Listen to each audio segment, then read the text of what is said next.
Now that doesn't, I'm not saying easily obtainable, but just make sure that they're obtainable. Um, Sorry, I'm getting distracted by the by the few comments here in the chat. Uh, Says bratty fits are sure to occur when they come to expect. Oh yeah, when they come to expect it, and it doesn't happen. Absolutely, brats are going to brat, and a lot of times, even a non-brat will turn into a brat if they're expecting certain things and they're not getting them. Now, some would argue that any submissive or any bottom that comes to expect things has lost sight of their position or place. And in some cases, I can absolutely agree with that. But when we train them to expect things, then it's our fault. As the dominant, as the top, we have to take responsibility. When we walk into a munch with our submissive or to a private party or a public dungeon club, whatever the case may be, they don't look at us. Other doms, other subs, they're not looking at the dominant walking in with the sub. They're looking at the sub and they're going to watch them because they're going to know what type of dominant you are by your submissive.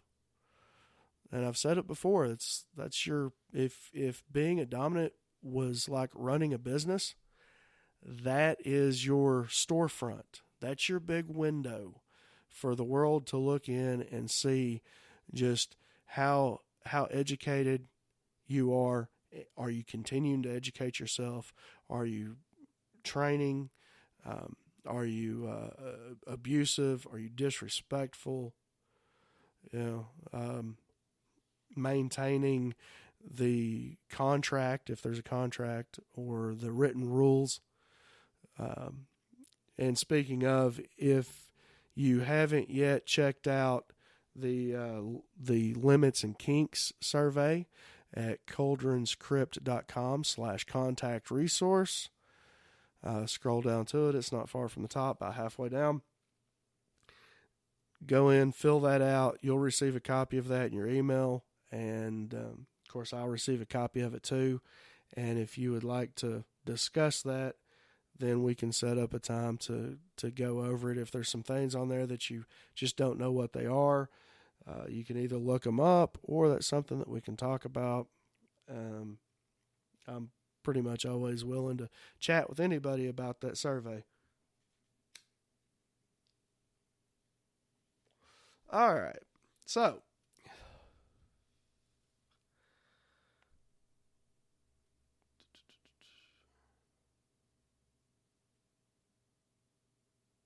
also,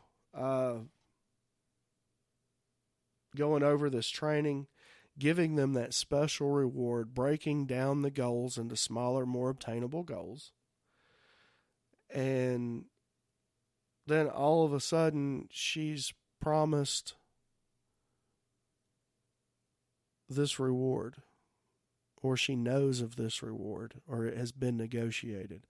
So, and that's another thing. Expectations are sometimes okay when it's something that's been negotiated. When I've said, hey, when you accomplish this, this is what's going to take place.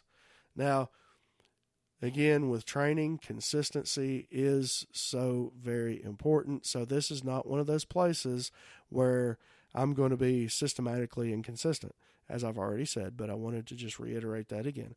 It's very important that when she puts in the work, it's granted. I mean, what do you think is going to happen if you don't do that?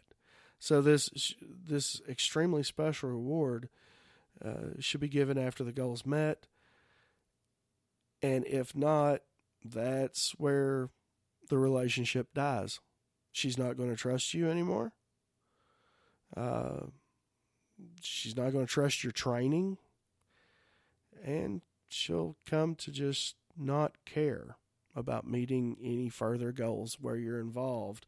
And certainly you do that one time and you can come back from it. You do it twice, you might be able to. You do it 3 times, and you've just defined a firm pattern, and that's just how you are and what you're going to do, and you've just lost that relationship if the submissive is smart and can say, you know what, this is not at all what I need in my life. So they may take back that power exchange and ask to be released, or just tell you they're not going to play with you anymore, or they could just do the really unfortunate and immature thing and just ghost out on you. Boo for ghosting, and all you shameful people out there. Let's do some shaming on those who ghost. It's a horrible, horrible thing. You should never do that. Always, always, always be mature about things. All right. So, motivation versus coercion. Yeah. That is something that there is, in some cases, a very, very, very fine line between motivation and coercion. And sometimes it's massive. It's just, so distinct that you just, nope, that was coercion, and coercion is abuse. Almost every single time. Some would argue that every time it's abuse. What's the chat room think about that? Coercion. Abuse, always, mostly, sometimes, not really, or never. I'm always curious to hear other people's opinions.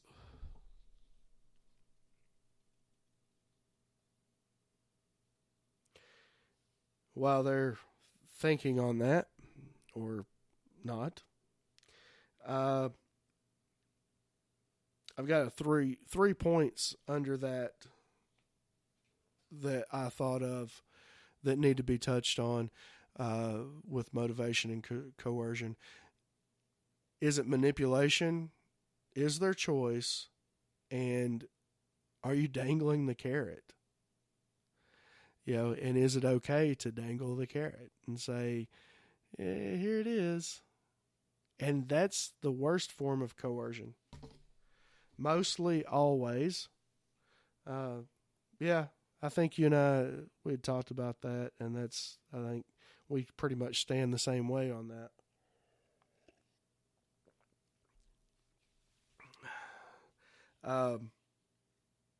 Dangling the carrot. So, just like what you used to see in the cartoons with the dog, it's got the collar on with the stick coming off of it and the bone hanging down, or the wabbit and the carrot, which is where the phrase dangling the carrot comes from, I guess. So, they can never reach it. They will run and run and run and run and run forever chasing that, and they just cannot seem to catch it. You won't allow them to have it. And that's abusive. That is definitely coercion and manipulation. So stay very clear of that. Agree upon coercion. I might need to be coerced into doing something I need but don't want.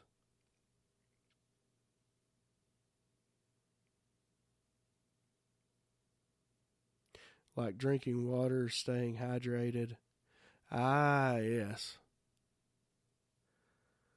Well, but with that, if I just straight told you, hey, you need to drink 4 glasses of water a day, would you do that?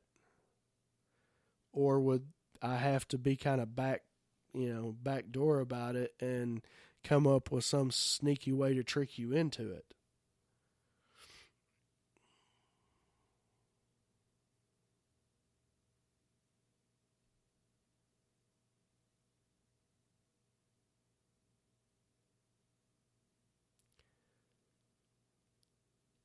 Because with that, I think more about like a bedtime. You know, how that would kind of relate to a bedtime. Someone in the chat room.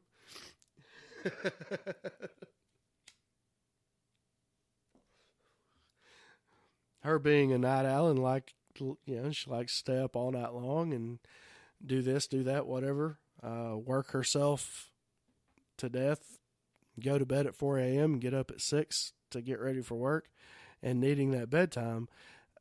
I'm not so sure that coercing her through fear of punishment really is the necessary thing. I think, stating, okay, this is unhealthy for you. You know this. Midnight is a bedtime that's negotiated that would be healthy, and you go to bed then, or, and then negotiate upon what kind of punishments will be doled out if that's broken. Me? Yes, you poor little thing needing your bedtime. No, I'm just kidding with you. It's adorable. I hate water, so it would have to be a please the Dom kind of thing. Okay. Yeah, it never makes sense to me how people hate water. It's kind of tasteless, I guess, to me. I drink lots of it. But I get it, to each their own. I still go to bed at 12:30. Thank you. Well, it's a good thing I didn't call you about 2 o'clock this morning like I started to. I figured it was the weekend. You'd probably been up. Drinking water right now. Oh, God. Well, so in some cases, yes. Coercion, I guess coercion is a necessary tool, that using that fear of punishment. But I still believe that if it's a manipulation, and manipulation is very often connected to lying, then it's wrong in that case. Or being just dishonest about it. So there is a way to honestly coerce someone into doing something, I suppose. So, yeah. Weekends are free passes. Oh, yeah, it is the weekend. That's right. Yeah, of course it is. I'm off today. My one day off. And I'm spending it with you lovely people. I'm honored, and thank you for joining me. All right. What else from the chat room?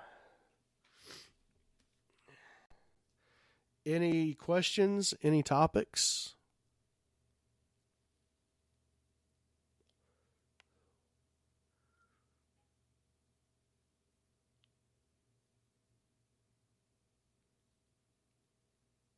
While they're thinking, and the Jeopardy music is playing in my head, Horse School with Harper is a podcast that is on Spreaker.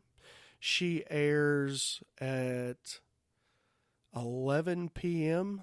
Sundays. That's 11 p.m. Eastern.